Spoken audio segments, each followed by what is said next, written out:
day everyone, I'm Charina Mayndy de la Cruz and our lesson for today is Chapter 1, Why Filipinos Consider Rizal a National Hero. Why nations have heroes? So bakit nga ba may mga heroes ang bawat bansa?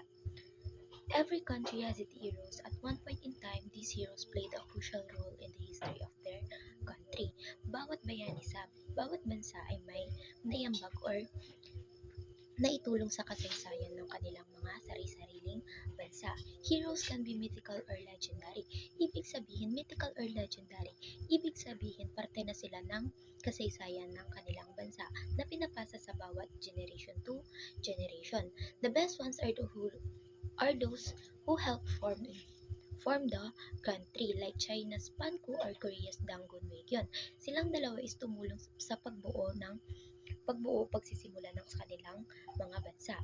The ones that can be emulated by humans are those who have been responsible for inspiring the people to fight for their freedom. Ang mga bayani ay pwedeng tularan ng mga tao, yung mga individual na nagbibigay ng inspiration sa mga mamamayan para ipaglaban yung kalayaan nila. Example na dyan is si Benjamin Franklin, Thomas Paine, si Voltaire, at si Voltaire. Si Benjamin at Thomas ay sa US. Si Voltaire naman is ginamit niya yung talino niya at kagalingan niya sa pagsusulat para gisingin yung diwa ng mga taga-France sa kalayaan. Si George Washington at Mahatma Gandhi naman at si Ho Chi Minh ng Vietnam, silang tatlo naman is mahalaga dahil pinatunayan nilang kayang baguhin o kayang magbago ng kasaysayan ang tao sa pamamagitan ng tapang at paninindigan nila. Next naman, ang susunod naman ay having heroes is important in the history of every country. They demonstrate the best of what person can be. Ang mahalaga ang mga heroes sa kasaysayan ng bawat bansa dahil pinapakita nila yung pinakamagandang katangian ng isang tao. They demonstrate the best of what a person can be. Yun nga yung sinabi ko kanina. Those person place the welfare of their countrymen above their own and they work for the general good. Ibig sabihin, inuuna ng mga bayani yung sarili nilang bayan bago ang kanilang mga sarili. Kumikilos sila para sa general good or common good, lalo na sa panahon ng mga matinding pagsubok. Next naman is, he lived by this conviction even at the risk and the cost of losing his life. Dito naman sinasabi na ang tunay na bayani is handa niyang ipaglaban yung paninindigan niya kahit kapalit pa nito yung sarili niyang buhay. A hero is never self-seeking or seek rewards for heroism. Katulad ngayon sinabi ko, hindi sila naghahangad ng kapalit dahil ginagawa lamang nila to sa sarili nilang kagustuhan or sa common good. Hindi sila humihiling ng pagkilala or ng reward. Most individuals who were considered heroes preferred humility and anonymity. Karamihan sa mga bayani is pinipinilang maging humble at tahimik lang. It is the people who seek them and call them as heroes. Ang mga bayani ay tinatawag na bayani hindi dahil sa kagustuhan nila, kundi sa pagkilala sa kanila ng taong bayan. It is important to study what makes a hero. Only through critical understanding of heroes we will avoid the trap of the blind adoration. Mahalagang maintindihan natin kung ano ang tunay na kahulugan ng pagiging isang bayani.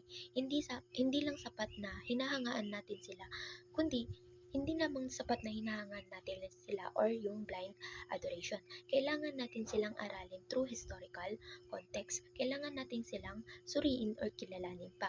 Sa ganitong paraan, mas malalaman natin kung ano yung naiambag nila sa kasaysayan ng kanilang bansa. Mas maiintindihan natin kung bakit sila kinikilala ng mga tao. Next is the humanity of heroes. In studying the life of heroes, it is necessary to remember that every hero is a human being. Katulad ng mga bayani, tao lamang din sila katulad natin. Hindi sila pinanganak na bayani, kundi hinubog ng kanilang panahon at kapaligiran. Naging bayani sila dahil sa dahil tumugon sila sa mga needs or pangangailangan ng sarili nilang bansa. Heroes are made and no one was born as heroes. Hindi sila pinanganak o walang pinanganak na bayani. Pinaghirapan nila yun or inlearn nila yung pagiging bayani nila. Heroes are made. He is also the product of his environment. Katulad ng sinabi ko kanina, produkto sila ng kapaligiran nila or yung kapanahunan nila. Tumugon lamang sila sa pamamagitan ng kanilang maitutulong. Heroes are made because they responded to the call of times, and the response is the called had a decisive effect on the lives of their countrymen. Yung pagtulong na yun is nagkaroon ng malaking impact sa mga mamamayan or sa mga tao sa sarili nilang bansa. Heroes are not born as saints and many of them were not exactly saints. Hindi lahat ng bayani is santo or mababait.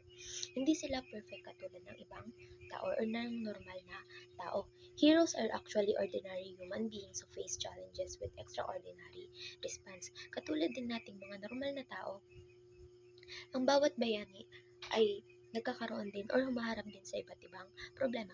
Ang pinagkaiba lamang nito is kung paano nila tugunan yung bawat pagsubok na dumarating sa kanila, kung paano nila isolve or i-resolve yung problema na yun.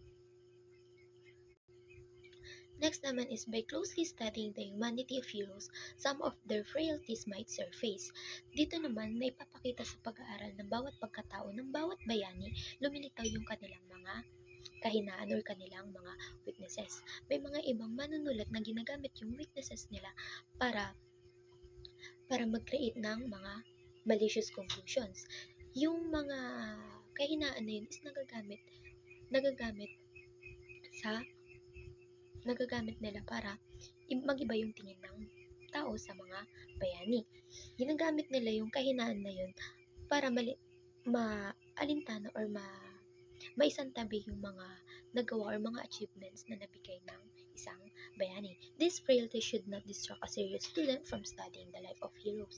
Yung kahinaan na yun is pwedeng ma-distract yung mga estudyante na nag-aaral about sa buhay ng mga bayani. On the other hand, the student should be guided on the contribution of the hero to the betterment of his country rather than on his shortcomings.